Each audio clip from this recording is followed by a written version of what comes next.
What's going on, everyone? We will do another little video on the flag tour from the Honor Guard perspective. Those of you who don't know me, I'm Jimmy Sands. I'm retired FDNY, and I was honored to be part of the volunteer Honor Guard for the National 9/11 Flag Tour. I've been doing a couple videos just to talk about, what it was like for us to take the flag around. And there's just so many stories and so many different events and stuff. So I figured today I'd bring out a book that was made talking about the flag and stuff. So when this all started, our whole plan was to get this flag restored by the 10th anniversary of 9/11. And that's when we went on this long 50-state tour. Besides just the 50 states, we had, all kinds of other events. I thought that's what we would talk about today.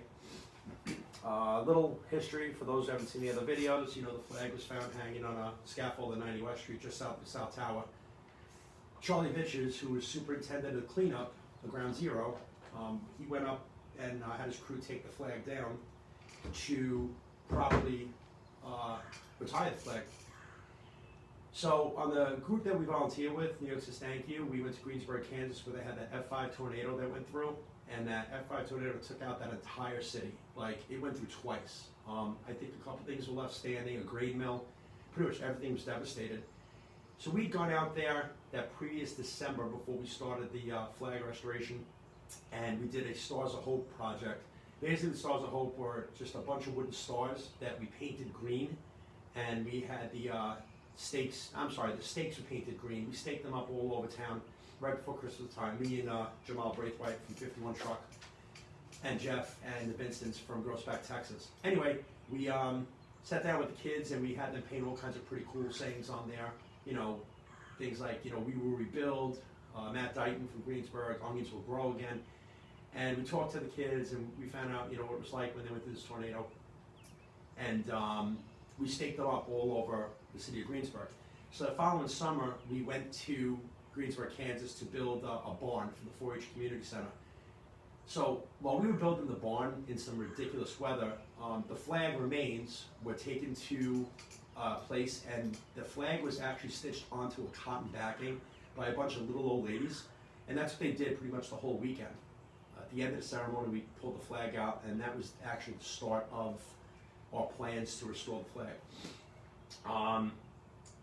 When I can tell you what an honor it was, and I've said it in the last 2 videos, to take that flag around, besides an honor and it being a privilege, we've taken it to some pretty spectacular places.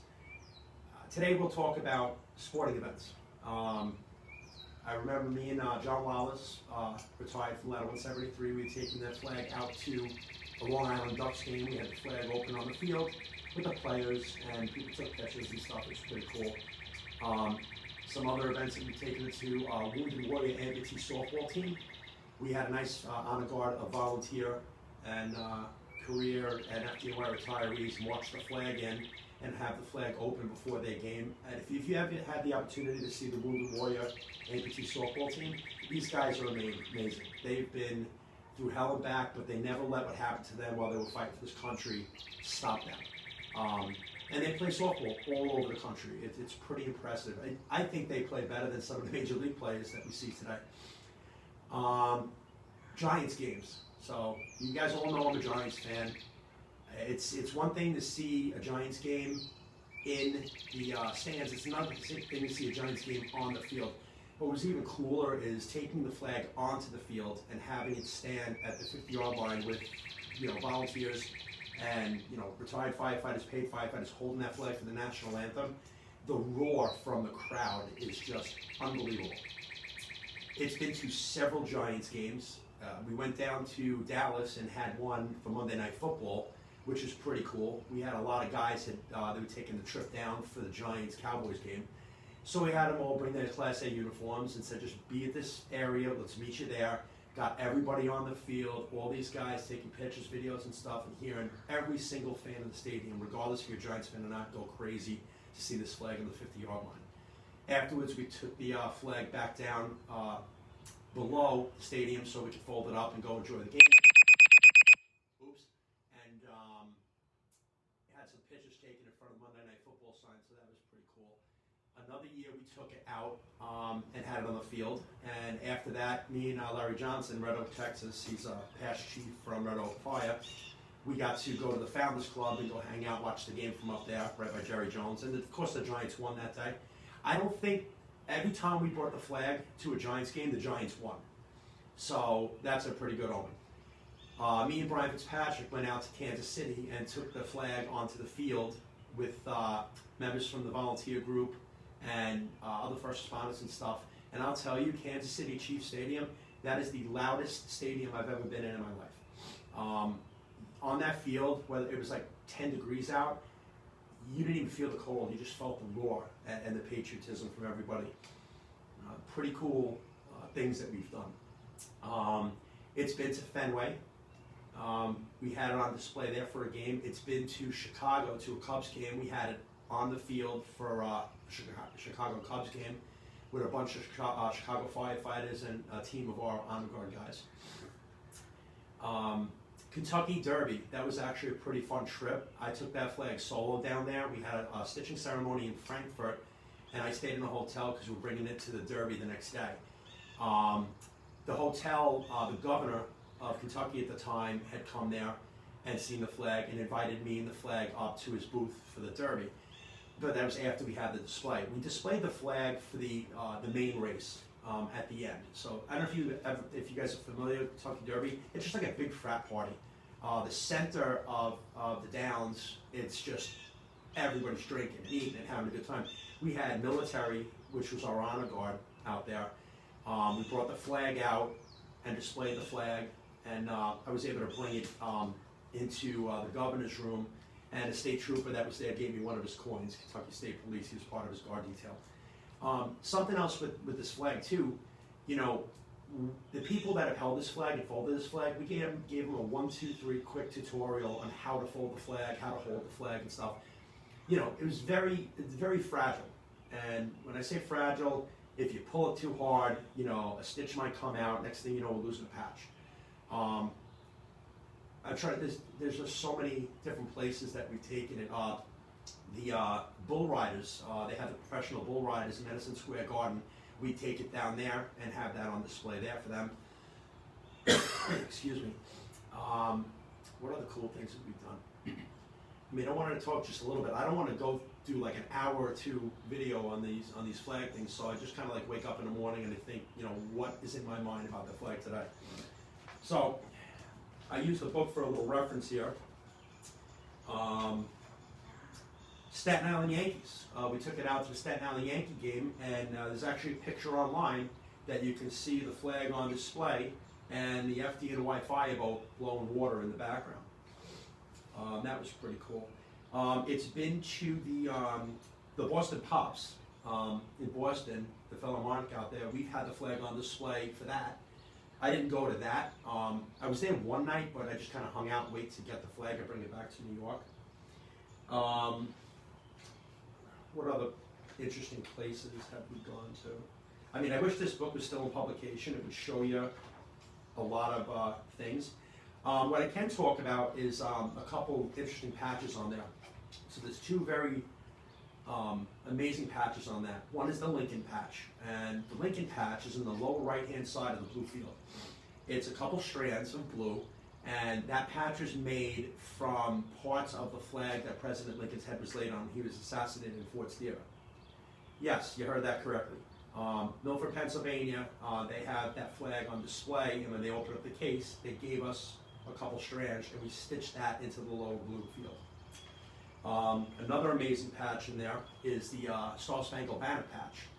So Star-Spangled Banner patch actually has 3 strands of the flag from Fort McHenry, the Star-Spangled Banner. Yes, I said that correctly. 3 strands from the flag from Fort McHenry. The flag that was flying, that our Star-Spangled Banner, our national anthem, sings about. That's what makes that flag very special too, and made it very important for our team to take utmost precaution to transport that flag around the country. And we always made sure that we told people about these patches. and let them know how important it was. I can tell you, besides myself, we've all cried. We've all shed tears. We have a call to take. I'm doing a live video on the flag. Can I call you back, buddy? All right, sit. ET's calling in, but we have to take that call. Something else is pretty cool. So, I don't know if you guys know, with everything that went on with the Capitol and stuff, protests and all that stuff, you know that at the time, it's illegal to have signs and stuff on the steps of the Capitol. We were down in D.C. We had a lot of Congress and House of Representatives people take stitches in the flag. We found a Boy Scout troop walking around. We asked them if they would like to hold the flag up in front of the Capitol. So I talked to a couple Capitol PD officers, and I said, we'd really like to open up this flag. They said, fine. I said, we can open it and close it at a time it takes to sing God Bless America. And we did do that. And I'll see if I can zoom in on it a little bit. That was one of the pictures of the flag on the Capitol. Pretty cool places that the National 9/11 flag has been to. I didn't go on the trip, and I'm hoping to get a couple of the guys' perspective, but we had the flag displayed at the base of Mount Rushmore. That right there says it all. What else? Oh, so the Gold Star Moms, they took the flag out to the Statue of Liberty, and we had the flag on display at the base of the Statue of Liberty. A buddy of mine, NYPD Aviation, was able to get some pretty good pictures of it. I'll see if I can get these pictures and put them on a link on these YouTube pages. We also had a fireboat out there spraying water. We've had a couple of marriage proposals in front of the flag. One was out at MacArthur Airport. That was when we had some vets coming back, and one of the guys proposed to his girl when he got back from deployment. This picture, I took this picture. This, I feel bad that I can't remember the actual flight, but there was a soldier, a Navy sailor that had died, and his mom was bringing him home. He was in his casket on the plane, and his mom had a picture of him and bought a seat for him and her on the plane. So when I found out about it, I asked her if we could take a picture of her son with the flag, and we did, and that was that picture. What other interesting, cool things? There's just so many. I mean, my mind is racked with them. I think what I'll do is I'll sit down, I'll get some talking points about the flag, and I'm trying to get some of the guys in the team to get some of their opinions and stuff. Hey Mark, I'm live on Flag Show. Can I call you back? Okay. So, busy morning today. I'll see if I can get some things down, and we can talk about different things. And if you guys have any questions, I mean, ask me questions in the comments of this video, and I will be more than happy to answer everything on the next video. Again, these are just impromptu. They just pop up, but I decided today I might as well just do this. So, yeah, you can go to national911flag.org. You can Google pictures of it. If you go on my Facebook, you'll see plenty of pictures of it. And that's all I got for today. So, thanks for watching, and we'll see you later.